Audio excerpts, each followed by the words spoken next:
What's going on, moviegoers? If you're new to the channel, my name is Christian. Welcome to SeaWorld Productions. I just got done watching the 2-episode premiere on Disney Plus of X-Men 97. I'm going to give you guys my honest, brief thoughts on the first 2 episodes.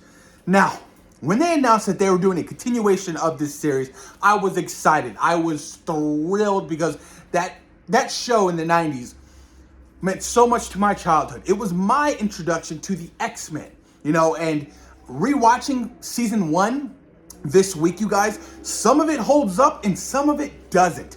Like, I'm gonna be completely honest with you guys. Some of the animation is terrible, I feel like, in that first season. And I get it, it's the first season.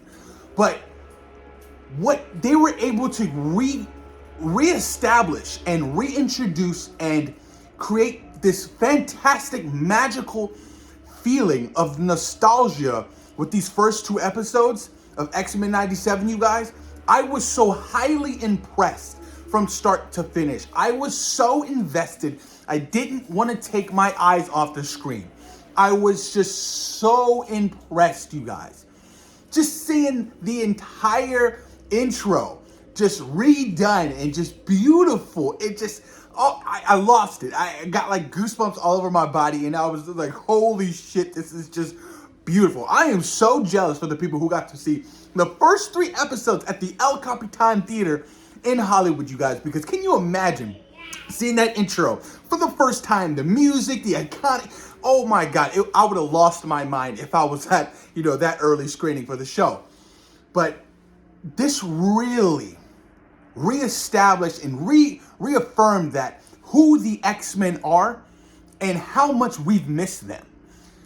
The camaraderie, the teamwork, the relationships, the serious tones of these first 2 episodes, the style, everything, you can name it. This show did wonderful, you guys. The introduction to this new character, Sunspot, right? That was Sunspot. And, him struggling with his identity as a mutant, his parents not knowing. These are the themes that the X-Men are well known for. And I love that they're diving deep into it again. It's like the first episode of the first season with Jubilee. That's really what it was. And she even mentioned that. And I was like, oh, I love it. I appreciate it. Cyclops being the leader. To me, my X-Men. I was like, this is what I've been talking about.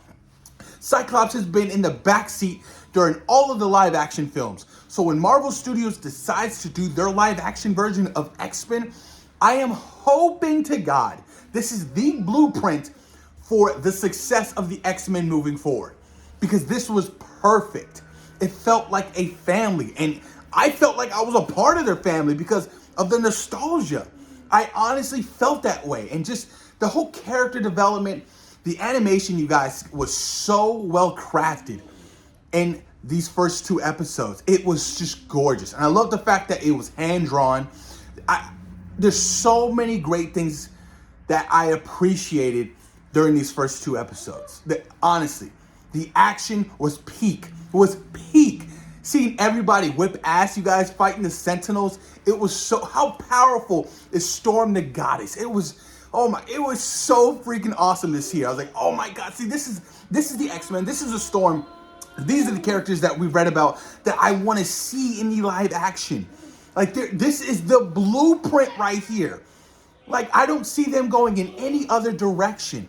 It's a little worrisome now that Bo DeMayo is officially off the project because his influence was so heavily involved with these first 2 seasons. I'm like, man, he wrote these episodes. Like, how is season 3 and season 4 gonna, adapt without him? So it's gonna be interesting to see what happens without, their lead showrunner. But man, just seeing everybody together, you guys, seeing Morph. I love Morph and Wolverine's relationship. Jean is pregnant. Like, it was just so well crafted, you guys. I can't stop saying that because the craft level, the authenticity of these characters and the storytelling was so good. And now that Magneto's back in the picture, he Professor X is now gone, and the will says that he's leaving everything to Magneto, the X-Men, the mansion, you name it, the money, everything. And now Magneto is taking place for Charles Xavier, and you feel Cyclops' animosity. You feel his anger because, you know, he's the leader of the X-Men. And we found out that he wasn't in the will to take over the X-Men. He felt some kind of way. And, you know, Magneto, their biggest foe, it's like, what? Why should we trust you? You guys, when I mean the tone and the dialogue was so well done. So well done. It was amazing. And I like that, you know, we got the themes of some of the earlier X-Men stuff, like putting the cure into the gun, you know, that's kind of like X3 or whatever. But, you know, I love all that stuff, you know, and I love like all the little Easter eggs and things of that nature. You know, Magneto was so powerful. His presence, he just felt his whole demeanor. You could just feel it. And I was like, man, yo, this is a Magneto I can get behind. He was wonderful. He was threatening. But also you see the change in him because of Charles' death. He really wants to be this better person for Charles Xavier, his oldest friend, you guys. And then the way, you know, the second episode and the way that ends, oh my God, dude. You see like Rogue, apparently she was in a little relationship with Magneto. And I was like, whoa, what? That's kind of odd, but I was like, okay, that's new. You know, the magnetisms. She can have this physical relationship with Magneto. And I was just like, oh, okay. Well, that makes all the sense in the world. And seeing Gambit, you know what I mean? Oh, dude, I just love all the elements they took from the, you know, the earlier Jim Lee X-Men run and Chris Claremont. It was just all over these two episodes. Them on the basketball court. It was so good, you guys. So good. And at one point, you know, I know this is all over the place. This is my thoughts on the show. You know, I thought Wolverine was going to deliver Cyclops his baby. And I was like, that would have been hilarious. You know, but, you know, Jean and Scott are considering leaving because they are now going to be one big family. And, you know, that's something to consider when you have a family and a child. You can't be the leader of the X-Men when you're a father and you have a newborn son. You know what I mean? Nathaniel. And I was like, oh, is that Cable? But man, like I said, you guys, I was highly impressed with these first two episodes. I cannot wait to see what happens in episode 3. You know, now that Storm officially doesn't have her powers, it's permanent, it's gone. And I was like, oh shit, we're really doing this right now. I was like, the first 2 episodes already, Storm? I was like, damn, she was so powerful. With the way she uses her powers, man, and like the ice glaciers and stuff like that. I forgot what it's called, but it was freaking amazing, you guys.